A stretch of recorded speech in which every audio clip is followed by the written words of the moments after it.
Don't forget to like, comment, share and subscribe to Mufti Tariq Masood, famous scholar.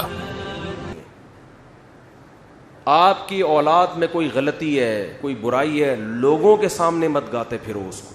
بچوں کو جب پتہ چلتا ہے نا میرا باپ میری برائی سب کے سامنے کرتا ہے, پھر بچے کو شیطان کو بہکانے کا موقع ملتا ہے. گھر کی بات کہاں رکھنی ہے, خاص طور پہ جو یہ شکایت باپ لوگوں کے, ہاں اپنے کوئی خاص قریبی لوگ ہوں جو عزت کی حفاظت کرتے ہیں ان سے مشورہ لینے کے لیے ٹھیک ہے, لیکن محلے میں اگر آپ گیت گاتے پھریں گے میرا بچہ میری نہیں مانتا, میرا بچہ میری اطاعت نہیں کرتا, میری یہ نہیں ہے وہ نہیں ہے, تو بچوں کو جب پتہ چلتا ہے تو وہ کہیں گے ابا نے ہمیں رسوا تو بہرحال کر ہی دیا ہے. تو شیطان کو موقع ملتا ہے, شیطان کہتا ہے کہ اب کیا فائدہ اطاعت کرنے کا, تیرے ابا نے تیری عزت کا جنازہ تو نکال ہی دیا ہے. سمجھتے ہو, ایک جرم یہ ہوتا ہے جس سے اولاد باغی بنتی ہے. دوسرا جرم یہ ہوتا ہے کہ اولاد میں فرق, یہ بھی بڑا ٹیکنیکل فالٹ ہے معاشرے میں. نعمان ابن بشیر رضی اللہ عنہ کی حدیث ہے, ایک صحابی نبی کے پاس آئے, یا رسول اللہ میں اپنے بیٹے کو غلام دینا چاہ رہا ہوں, اپنا یہ غلام اس کو دے رہا ہوں, ہبہ کر رہا ہوں, آپ اس پر گواہ رہیں. آپ نے فرمایا کتنے بیٹے ہیں, کہا 2, کہا دوسرے کو کیا دیا ہے, کہا دوسرے کو تو کچھ بھی نہیں. فرمایا لا اشہد علی جور, میں ظلم پہ غلام علی جور, میں ظلم پہ گواہ نہیں بن سکتا. تو اس کو بھی پیغمبر صلی اللہ علیہ وسلم نے کیا قرار دیا, بولو ظلم. ماؤں کو بھی دیکھا ہے, ہم بھی اسی معاشرے میں پلے ہیں نا, بہت سی ماؤں کو دیکھا ہے اولاد میں فرق کرتی ہیں, بہت سے باپوں کو دیکھا ہے اولاد میں بولتے کیوں نہیں یار, بولنے پر پابندی لگی ہے, اولاد میں فرق کر رہے ہوتے. ایک ایسا لاڈلا کہ وہ ہر غلطی بھی اس کی صحیح ہے, اور ایک سے ایسی نفرت ہوتی ہے کہ اس کا ہر صحیح کام بھی کیا ہے. جیسے JUI والے اگر عمران خان کوئی صحیح بھی کرے تو غلط, یہی کہیں گے نا, اور صحیح کرے اور غلط کرے تو وہ تو ویسے ہی غلط ہے. اور اگر مولانا فضل الرحمان کوئی اچھا کام کریں تو PTI والے کیا کہیں گے, سیاسی لوگ تو یہی کر رہے ہوتے ہیں نا, ہر اچھے کو بھی غلط, اور غلط تو ویسے ہی غلط جو ان کی نظر میں. یہی مسلم لیگ اور پیپلز پارٹی جو اپوزیشن میں ہوتا ہے نا, تو یہ جیسے سوتیلا پن سیاسی جماعتوں میں ہوتا ہے, یہی سوتیلا پن بعض دفعہ باپ اور بچوں میں ہو جاتا ہے کہ ایک بچے کے ہر الٹے کام کو صحیح قرار دینا, تو اس سے جو دوسرا بچہ ہے نا اس کے دل میں باپ کے خلاف نفرت کے جذبات پیدا ہوتے ہیں کہ میرا ابا, یہ ایسا لگتا ہے کہ صرف انہی کا ابا ہے اور میرا ابا نہیں ہے, یہ ایسا سلوک کر رہا ہے. مائیں بھی کرتی ہیں, مائیں زیادہ کر رہی ہوتی ہیں یہ کام. اور کس کی طرف جھکاؤ زیادہ ہوتا ہے, روکھڑا جو لے کر آ رہا ہے. معذرت کے ساتھ اولاد میں جو بچہ روکھڑا لائے گا اس کے سارے گناہ اگلے پچھلے ماں باپ کی نظر میں معاف. جو بچہ کیا لے کر آ رہا ہے, بولو روکھڑا, اس کے صغیرہ کبیرہ سرن و علانیتن, جو اس نے چھپ کے کیے, جو اس نے کھلے عام کیے, وہ گناہ جن کا حقوق اللہ سے تعلق ہے, وہ گناہ جن کا حقوق العباد سے تعلق ہے, تمام کے تمام گناہ والدین کی نظر میں کیا ہو گئے, معاف. کیونکہ یہ کیا دے رہا ہے, روکھڑا.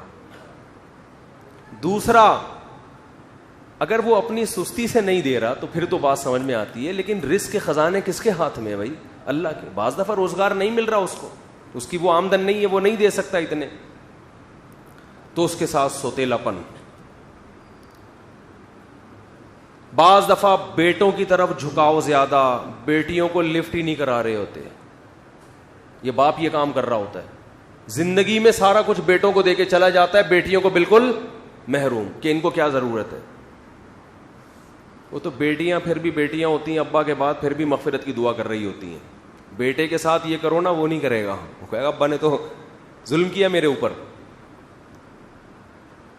جب آپ زندگی میں وراثت تقسیم کریں تو اس میں بھی اصل اصول یہ کہ کیا کرنا ہے, بولو.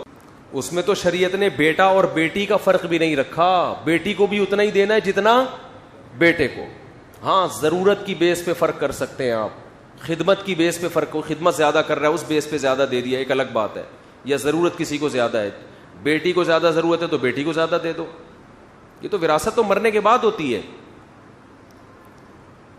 تو والدین اپنی ذمہ داری پوری کر رہے ہوں, شوہر زوجہ کو عزت دے رہا ہو, آئیے بیٹھیے کھائیے جائیے, اس طرح سے تمیز سے بات کر رہا ہو, اس کے بعد بھی میرے بھائی اگر وہ آپ کے ماں باپ کو گالیاں دیتی ہے, آپ کی ماں سے بدسلوکی کرتی ہے, اس طرح آپ کے بیسک حقوق بھی ادا نہیں کرتی, تو پھر آنکھیں دکھانا بولو نا بھائی بنتا ہے.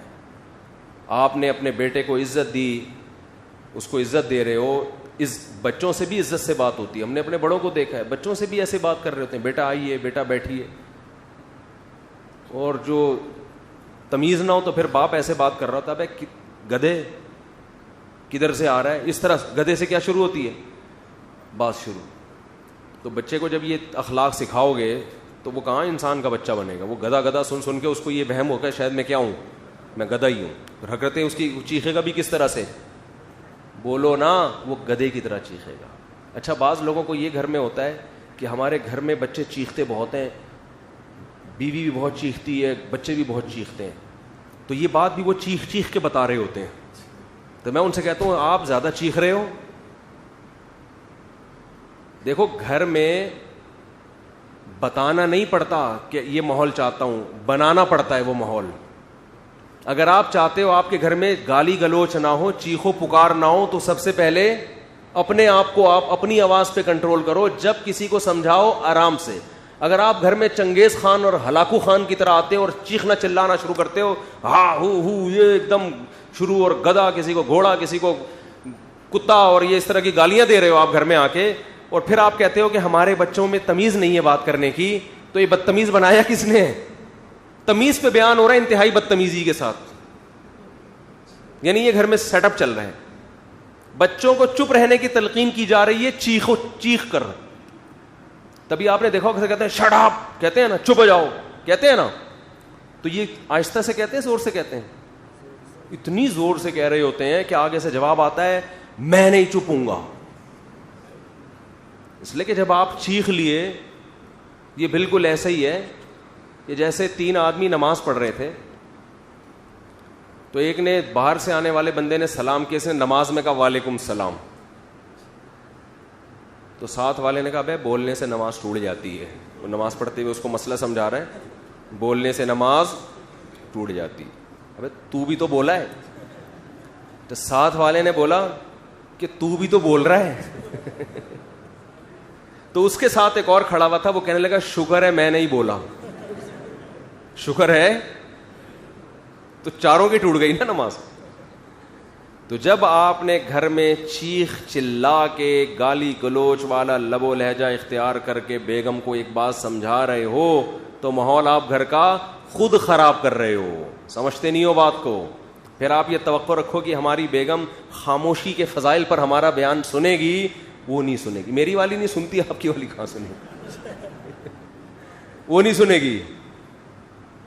وہ آپ سے چیخنا سیکھے گی کہ اس گھر کا اسٹائل ہی یہی ہے, جہاں جب بھی کوئی بات کرتا ہے تو گلا پھاڑ کے بات کرتے, اسٹائل یہی ہے.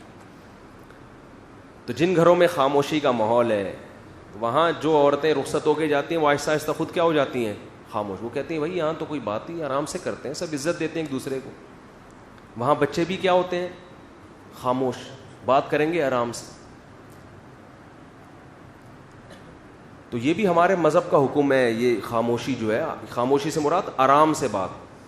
قرآن نے کیا کہا کہ وَغْضُضْ مِن صَوْتِكَ, اپنی آوازوں کو پس رکھو, إِنَّ أَنْكَرَ الْأَصْوَاتِ لَصَوْتُ الْحَمِيرِ. قرآن کہہ رہے سب سے بری آواز کس کی ہے, گدھے کی آواز.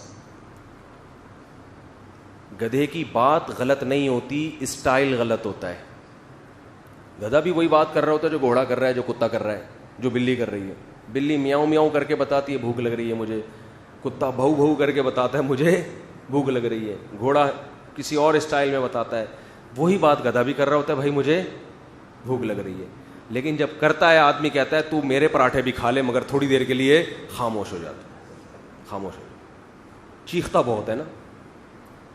تو کبھی کبھی انسان کنٹرول سے باہر ہوتا ہے, چیختا ہے. یہ صحابہ کے دور میں بھی ہوا ہے, لڑائی ہوئی تو آوازیں بلند ہو گئیں. کبھی کبھار تو ٹھیک ہے, نارملی جب گھر میں بعض لوگوں کو دیکھا ہے بات نہیں کرتے. اچھا دوستوں کے ساتھ بیٹھے ہوئے ہنسی مذاق, ہاں ہاں ہو, گھر میں جاتا ہی ایک دم اسٹائل چینج ہو جاتا ہے. بہت لوگ ایسے ہم نے بھی دیکھے ہیں دوستوں کے ساتھ بیٹھیں گے, ہاں ہو ہی گپ شپ ہو رہی ہے اور لطیفے بھی چل رہے ہیں, گھر میں جیسے ہی گئے ایک دم کیا ہو گئے, ایک دم ایسا چہرہ بن جاتا ہے جیسے بہت ہی کوئی سینئر پرسنالٹی, اور بہت ہی ان سے تو پہلے پرمیشن لینی پڑے گی بات کرنے کے لیے. تو حالانکہ نبی کا معاملہ بالکل الٹ تھا, آپ باہر بھی اخلاق اچھے لیکن گھر میں اس سے زیادہ اچھے اخلاق تھے. تو اپنی ذمہ داری پوری کرو بھائی, نان نفقے کی بھی, اخلاقیات کی بھی, ساری ذمہ داری پوری کرنے کے بعد بھی اگر کوئی سیدھا نہیں ہو رہا تو پھر تھوڑی بہت خامی تو ہر ایک میں ہوتی ہے, برداشت کرو. اور اگر ناقابل برداشت ہوتی ہے تو پھر اسلام نے کیا اجازت دی ہے کہ لاتوں کے بھوت ہاتھوں سے نہیں مانتے. پھر پولیس کا کیس نہیں ہے یہ, پھر کیا ہے, بچہ پٹے گا. پھر کیا ہوگا, بولو, پٹے گا.